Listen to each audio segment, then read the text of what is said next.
Good morning, everyone, and I want to welcome you to our 49th episode in conversation with Convergence.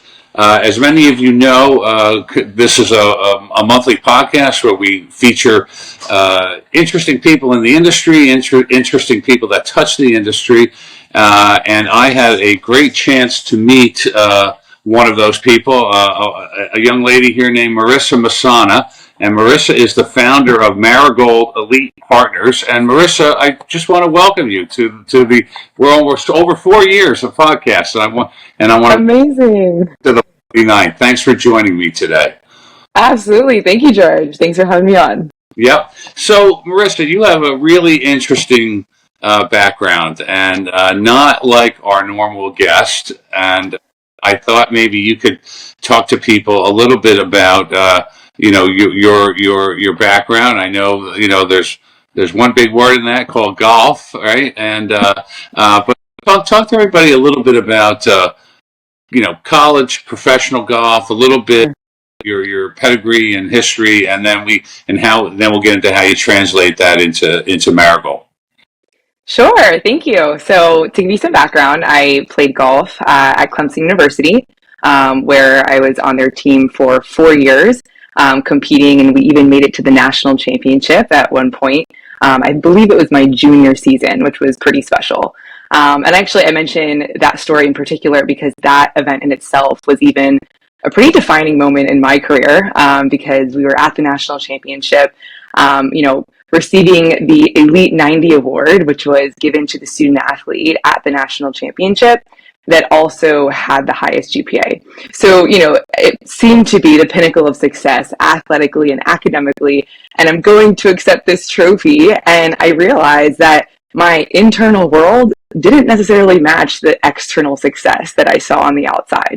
So that was a really defining moment for me as a student athlete to try to figure out, okay, how can I be as proud of myself internally as I looked externally? And I think that that's a really common theme that a lot of high performers see is on the outside, it looks like we have it all together, but maybe we don't have the systems and processes in place internally in order to sustain that level of high performance. Yep. And I knew that my next step was going to be to play golf professionally. And, like they say, new levels, new devils. So I know it was even going to get more challenging and more challenging as I were to continue through my career. So that was the point where I really started implementing all of these systems and processes, which lo and behold, I then ended up turning pro after I finished my master's at Clemson University and continued to build in my professional career. Yeah, so you played with the tours, right? The part of the Yes. I know there's a lot of golfers that watch me, so let's just spend those tours just so we can educate people on what you did. Sure. So typically after you graduate from college, or really at any point, you go to Q school. And so Q school is qualifying school in order to determine how much status you have to compete on the LPGA. So I made it through the second stage of qualifying school, and I was competing on the Epson Tour for, I guess it was maybe about 3 years. We had COVID coming in, so that kind of threw a little monkey wrench in it, right? I was competing full time across the country. I mean, there were weeks where I was in 8 different cities in 8 consecutive weeks touring and competing by myself, right? I mean, it's a pretty crazy industry that, now I think of it, I was 20-some years old traveling all over the world and clearly had countless lessons to learn from those challenges and triumphs that you're experiencing working to be the best in class as a golfer. Yeah. So then all of a sudden the light bulb goes off, right? And to launch a new business, right? And so tell everybody about Marigold Elite. Really kind of, before you tell us what it is, tell a little bit about just how you the idea, what made you think about pursuing and launching a new business. We did the same when you and I spent some time last fall. We did the same here at Convergence about 12 years ago, right? So we're not a new company anymore, but sure too, right? But talk a little bit about just kind of the idea, what you wanted to do, and then how that translated into launching Marigold, and then maybe let's talk about Marigold Elite Partners in a little detail. Yeah, thanks. So, I mean, really what happened was that I sat down and was pretty honest with myself. It was kind of a check-in with my career when I was competing professionally. And I thought about, is this the lifestyle that I want to continue to live for X amount of years? And once I really got quiet and created that vision of what my life looked like, I realized that I really wasn't on track for that if I were to continue to compete playing golf professionally. And so at that time, I actually had an opportunity from Sports Illustrated where they had reached out and asked for me to launch a channel on their website producing golf content. And so I said, okay, I don't think that's my true north of being a sports broadcaster, but this is probably the best next step for me to take in order to diversify some other skills that I always knew that I had and other interests that I wanted to tap into, but realistically, I wasn't able to do that when I was competing. So I launched the channel on Sports Illustrated, and lo and behold, through that channel is where I started getting inquiries from companies that wanted me to come in and teach their executives how to play golf and develop relationships on the golf course. So that was really the genesis of the business that I'm running today through Marigold Elite Partners, where now I'm traveling all over the country and I'm helping my clients develop relationships with their top clients, prospects, and whoever it is that they need to engage with through my golf programs. Yeah, yeah. And you're based in Florida, right? If I have that right? I am. That's right. Nice part of the world. And so talk about the pillars, right? The focus of this, right? I mean, the headlines, building relationships and doing things like, how do you translate golf to high performance in the corporate world, right? But talk a little bit about if somebody was to look at your business, what's the focus? What are the pillars that kind of make Marigold run? Yeah, sure. So, I mean, like you said, the through line is always developing relationships. And then there's kind of two verticals that we can take that. So the first would be in the context of business development. And then we're bringing out your top clients, prospects, whoever it may need to engage through golf. But what I've learned is, okay, as we're developing relationships, we could also touch on some really important characteristics of top performers. And that's where I can come in and help facilitate these conversations and also share strategies that I implemented when I was a top performer on tour that directly translate to being a top performer in any industry. And so those three pillars are physical optimization, mental resilience, and emotional intelligence. And those are foundational pillars that I've found if you have systems in place in all three of those pillars, then you can really catapult your success from where you may be held back in the current state. Yeah, and it's probably those three pillars are probably not how most people think, right? So right would be my guess. Talk about them in a little detail, right? Each one of them. I think our audience understand them. Yeah, so physical optimization is what I use to describe your energy levels, right? How are you managing your energy throughout the course of the day? Are you showing up feeling tired and sluggish all the time? Or are you energized and ready to go?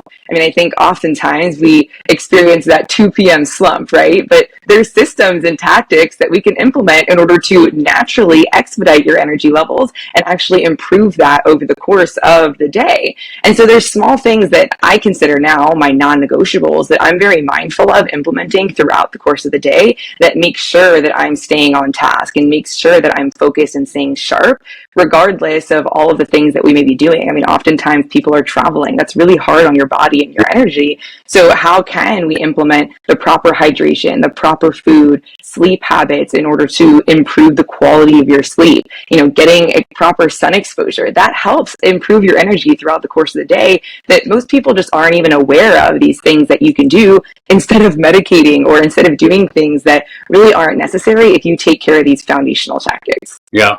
And then so that's the physical. So what would be the next one?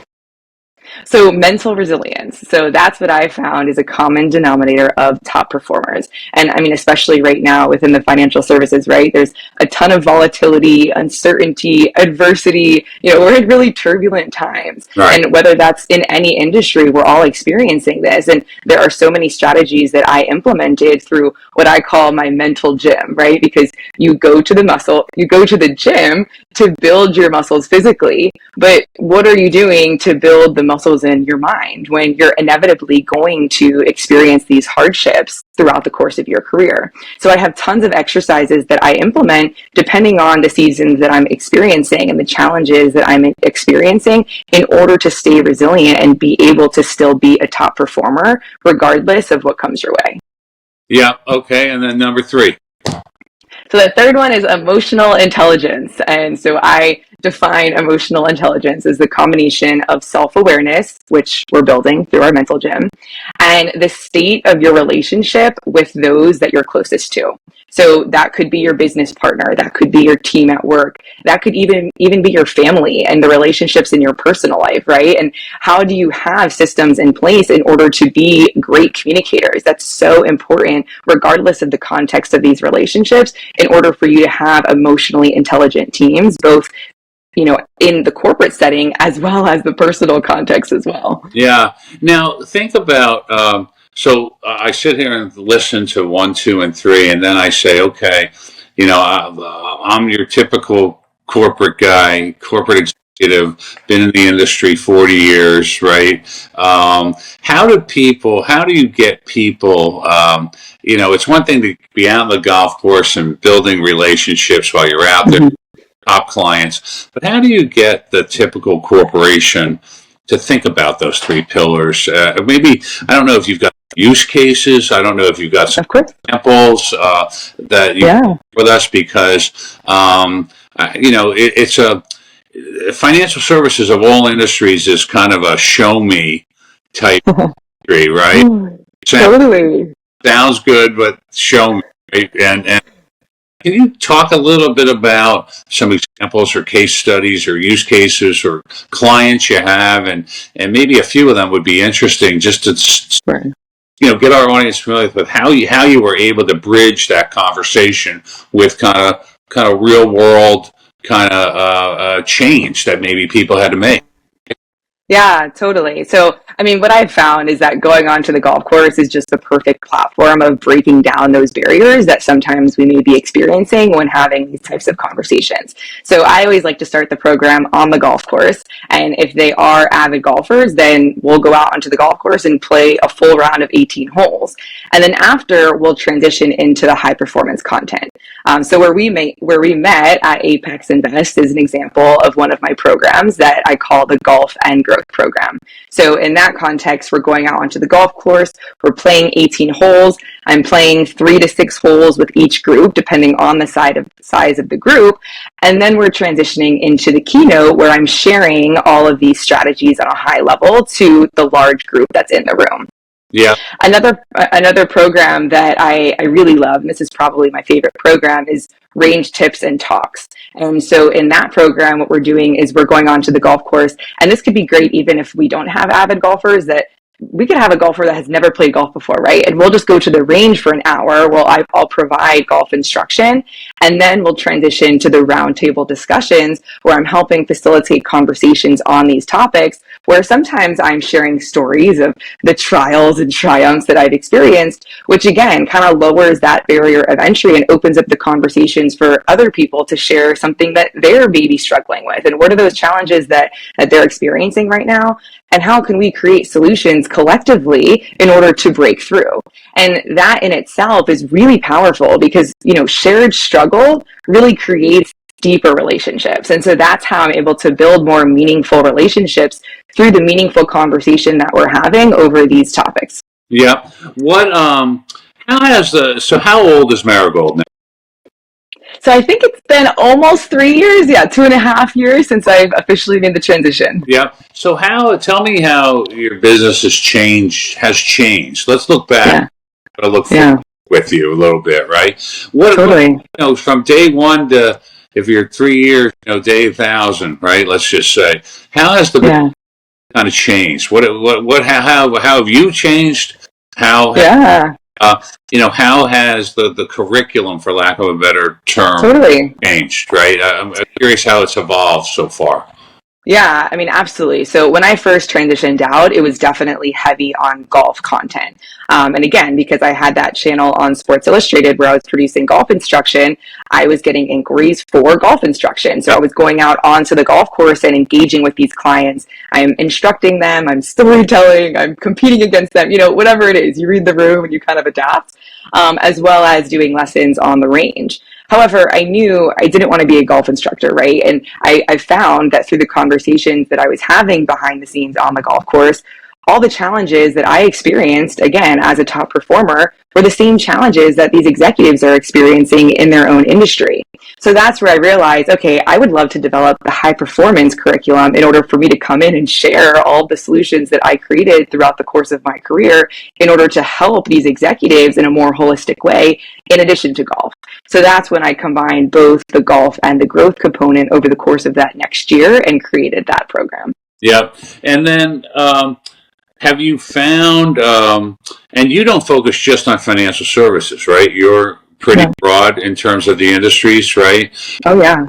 What's the outlook as you look forward? So you've kind of evolved. You've kind of called some audibles, right, and made some improvements, right? As you start to look at the second half of 25 and into 26 and on, and we don't want your secret sauce, right? But out there, right? But where do you think you might take this business, right? How are you thinking about where the business could go? Yeah, totally. I'm happy to share. And again, to give you some more context, I would say last year I had a lot of inquiries for keynotes. And so that was where I was coming in and I'm sharing these strategies with the audience. And where I see everything transitioning is more into an interactive program. So before, again, we're golfing, I'm sharing the strategies. But over the course of this year, instead of me just delivering and talking to the audience, I would rather it be more of an integrated approach where I'm interacting with everybody in a workshop format. Yep. So not only am I sharing these strategies, but we're also workshopping collectively on what solutions we're going to create that are best for those in the room, as well as facilitating those roundtable discussions. So now I'm actually coming in as an extension of my client's team where, let's give an example. Let's say it's an investment firm. Okay, so these GPs are raising capital. They need to have continued touch points with their LPs, but they have limited time, like us all, right? And we need to stay in our zone of genius. So they can kind of delegate the developing relationships component to me as an extension of their team, where we're doing bi-monthly programs or quarterly programs where I'm helping them develop meaningful relationships through these roundtable discussions where, again, we can start out on the golf course, have a fun time, create a memorable experience, but then also really create those meaningful conversations and relationships through those roundtable discussions. So oftentimes as high performers, we like getting better, right? We like talking about what are the newest trends, what is it that we can create and improve. But now we're doing it continually in the context of these forums, and I'm almost creating a community for my clients of their clients. And so now they're even compounding, their value, because not only are they developing one-on-one relationships within their team, but they're also facilitating community and relationships within their community. That's super valuable. If they're introducing their clients to another rock star client, it just continues to compound and build. And I see a huge opportunity. I mean, especially with AI, right? I mean, this is serious of all the things that we're delegating, all the tasks that we're no longer going to need to do. But what's one thing that AI can't replace? It's human connection. So this is our human advantage. And this is where we need to lean in and really figure this out now, and use this as an advantage and realize that by creating human connection, we can actually come out stronger and on top of this systemic change that we're experiencing. Yeah, Marisa, it's an interesting point about AI. We've been we're a data and analytics company, right? Convergence. We've been at AI for about 6 years, right? And it's not this new thing, although it's evolving. But what we realized early on is, and you make the point, and I'll make it in a little different way, but it's kind of the same point. The AI is no good without the subject matter expertise, right? Right, the personal side of it, and the human side of the expertise on the subject is what guides AI. It's what totally. Defines what AI looks at, defines what the AI output, right?